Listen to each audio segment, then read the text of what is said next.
Olá pessoal, nessa aula vamos falar sobre subdomínios ou subdomain.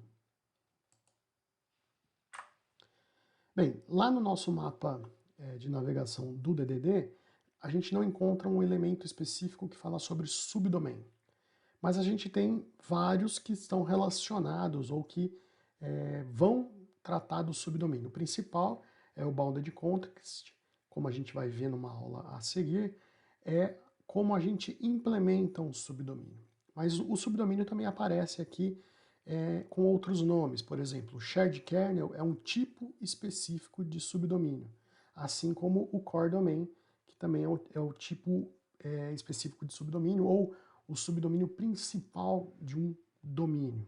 Tá?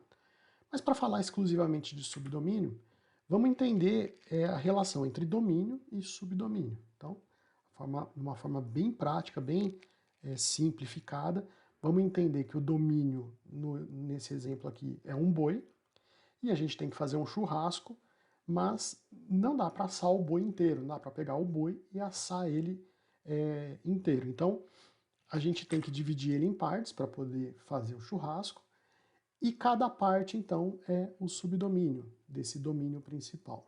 Tá? Então, o que a gente pode falar sobre subdomínio? O DDD nos encoraja a dividir em partes o problema que temos que resolver com o software. Então, o DDD, que é o desenvolvimento dirigido a domínio, nos encoraja a pegar esse domínio, que é o que a gente tem que resolver com o software, e quebrar ele em partes.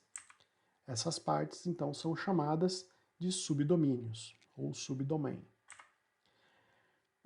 O Eric Evans, no seu livro, ele sugere e reforça essa ideia de que a gente deve se concentrar em um subdomínio de cada vez para resolver o problema.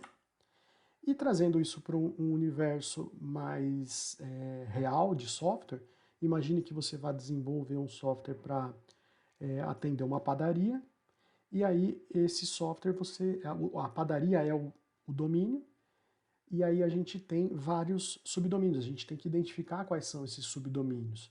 Então a gente pode identificar que numa padaria a gente tem um subdomínio que é o caixa, um subdomínio que é a parte de compras, um subdomínio que é o financeiro, um subdomínio que é o estoque, outro que é a contabilidade e um último aqui que é a produção do pão dentro da padaria.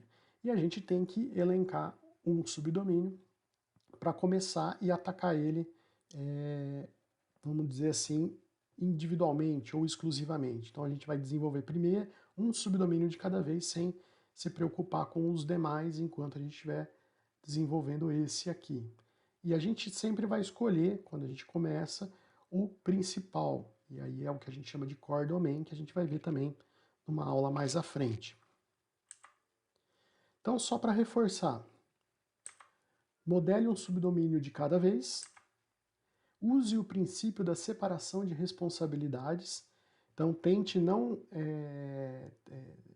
isolar bem as responsabilidades do seu subdomínio e não deixar com que essas responsabilidades ultrapassem para outros subdomínios, né? Então você deve implementar as funcionalidades do seu subdomínio e você não deve deixar com que essas funcionalidades elas venham a interferir em outros subdomínios. Tem que tentar isolar esses subdomínios ao máximo. A gente vai ver isso um pouco mais na prática e de uma forma mais fácil de entender quando a gente falar sobre os mapas de contexto. E você não deve se preocupar com detalhes de infraestrutura durante a modelagem, tá? Então, a gente vai ver isso também na prática, quando a gente estiver modelando um subdomínio, a gente não vai se preocupar como é que esses dados, os dados desse modelo vão ser persistidos, ou como que essa modelagem vai refletir, por exemplo, na interface de usuário. Num primeiro momento a gente vai se preocupar, a gente vai olhar para o subdomínio sob a perspectiva do problema a ser resolvido e vai apresentar uma solução através de um modelo